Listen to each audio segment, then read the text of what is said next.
This is the Fox News at 11. Going out to Peter Tilden, a serious matter. We're talking about Fontana school police and bigger guns.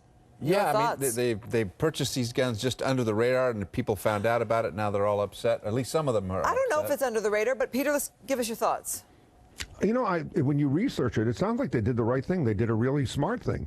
I know that some people are bent out of shape because they felt they should have been informed, but it looks like they bought these assault rifles, and they're just called assault rifles because they've used them in Iraq and they've used them in Afghanistan, and they have a big clip. But the deal is, the rifles they got fire, you have to pull the trigger each time to fire it, so you're not going to walk into a classroom and spray people.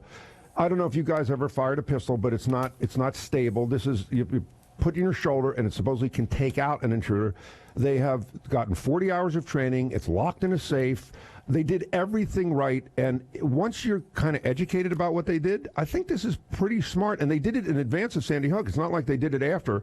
It looks like they've been pretty on it as far as what they're trying to accomplish here. So I don't know why the school board's been out of shape. They didn't have to get it approved for monetary reasons because they spent under 25 grand. I think that was the number for approval. Correct. I don't get why people are upset. Well, I think it's the politics of the day. Perhaps it's something that they needed to address given what happened, you know, back east. And so here we are now going backwards and trying to, you know, to undo something that they had already done. Right, but again, if you research, it looks like they were very responsible in doing this. It looks like, as a matter of fact, it may be the right gun for this kind of thing. I hate that we have to arm up and gun up, but if you're going to do it, I would look at this and say these guys did it very responsibly, and maybe the only thing that they could be at fault for is they didn't tell everybody in the school board, so some people's feelings are hurt. But if you do the research, it sounds pretty reasonable. Yeah, the 14 grand that they spent was just under 14, the, because it was 25 to have to get board approval. School police officer friend of mine, she's police who work the schools, she said the criminals have these guns, and she believes school police, or police in general, should have the guns that work the schools.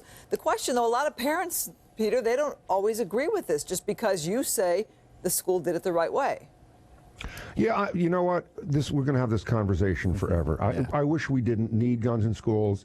I don't love guns in schools, but in the back of my head, God forbid anything happens in my kid's school, I would love them to be prepared. We know that you can't lock a school down. You can have a security guard at a school. A guy who is intent on doing something is going to do it. And I get there are parents on both sides of this issue, and you're going to upset some people no matter what we do. Yeah, it's a shame. It's come down to this, Peter. Yep. Let's change the subject just a little bit. This seems it's always my role to change the subject. Go ahead, Carlos, you do it. Katie and Manti spoke today. What did you think?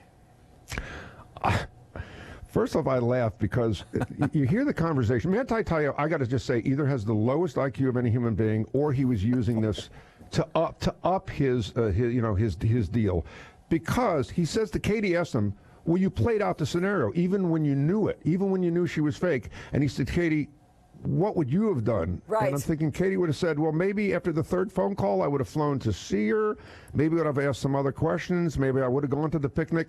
The other thing is, he said, I got the call from her. I got the call September 12th that she had died. And then December 6th, she called me. And I'm wondering, when she called December 6th, did she say, how come you never came to visit me in the hospital when I was dying? I thought about that this whole time. None of that makes sense at all. It doesn't make sense. I hate when people talk down to me, or they're condescending, which means talking down to, and they expect us to buy it. His story falls apart because he's lying. It's nonsense. It's BS. He didn't do what he should have done. If you're dying and I love you, I come to see you. I've been asking that as well, Peter. All right, thanks much. Did you see, before we go, did you see the fake Sports Illustrated cover? No. It's a model and next to Manti Te'o's girlfriend. Oh, yeah, we've seen the jokes. That's funny. Be right All right, back. Peter, thanks very Peter. much. Thank you. Thank you.